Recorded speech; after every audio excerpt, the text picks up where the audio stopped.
అందరికీ నమస్కారము. ఇది మురుగుదొండ యొక్క కాయలు.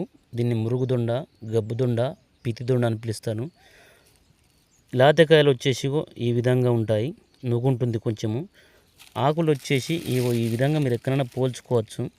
ఈ విధంగా పూతుంటుంది. ఇది లెట్రిన్ వాసన, పీతి వాసన కలిగి వస్తుంది.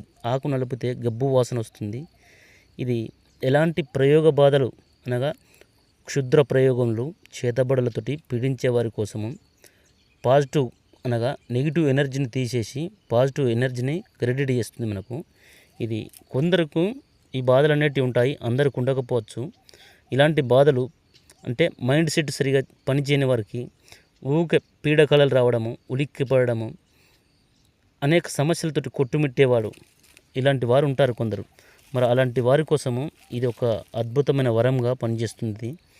ఈ సమస్య ఎవరికైతుందో ఇది ఆదివారం అమావాస్య రోజు కానీ ఆదివారం రోజు కానీ తీసుకొచ్చి దీన్ని మొత్తము ఈ రసం తీసి ఈ పసరు తీసి ఒళ్ళంతా పూసుకొని ఆ రోజు 1 గంట 2 గంటలు ఉంచుకొని తర్వాత స్నానం చేయించి వారికి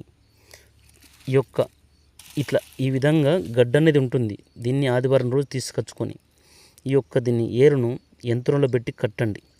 కట్టడం వల్ల ఉలిక్కి పడడము ఇలాంటి సమస్యలన్నీ మీకు తొలగిపోతాయి.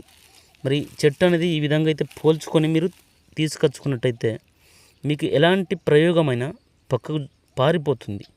ఇక కొన్ని విషయాలలో ఆరోగ్యాని కోసము ఇది పచ్చి పసరు అనగా ఒక 10 ml రోజు పరిగడుపున ఉదయం తాగినట్టయితే తాగుతూ ఎల్లిగడ్డ కరం తినడం వల్ల మీకు రక్తహీనత సమస్య అనేది ఉన్నవారు దీన్ని తాగి ఇట్లా 7 రోజులు ఎల్లిగడ్డ కారంతో కనుక తిన్నట్టయితే ఆ రక్తం అనేది దినదినము అభివృద్ధి జరిగి ఆ రక్తహీనత సమస్య నుంచి మీరు బయటపడతారు. అయితే ఇది ఇంటి దగ్గర పెంచుకుంటే సరిపోతుంది. కొన్ని సందర్భాలు దొరకపోవచ్చు. ఈ గడ్డలు అనేటివి సుమారుగా మీకు అంతలా దొరకపోవచ్చు. దొరికిన వారు మాత్రము ఇది అందరికీ అందుబాటులో ఉండేటట్టుగా చేయండి. మీకు ఈ విధంగా రౌండ్ షేపులో కూడా గడ్డలు కూడా వస్తాయి. ఇట్లా ఈ గడ్డలు కూడా యంత్రంలో పెట్టి దీన్ని భద్రపరచుకోవచ్చు. అయితే మా ప్రాంతంలో అయితే ఇది కొంత మేరకైతే ఉంది. దీన్ని ఇప్పటివరకే చాలా వరకు చెప్పడం వల్ల చాలా వరకు అయితే కొందరికి రక్తహీనత సమస్య నుంచి బయటపడ్డారు. ఈ చేతబడి బాణమ్మతులతోటి కూడా ఇబ్బందిలో పడేవారు కూడా ఇది తెచ్చుకొని చాలా వరకు నాకు చెప్పారు. వారికి ఇప్పుడైతే మనశ్శాంతిగా మంచిగా నిద్రపడుతుందట ఇళ్ళల్లో. ఇది ఇంటి లోపల కూడా దీన్ని పెంచుకోవచ్చు, ఇంటి బయట కూడా పెంచుకోవచ్చు. దీన్ని పడారి లోపల పెంచుకోండి, బాగుంటుంది.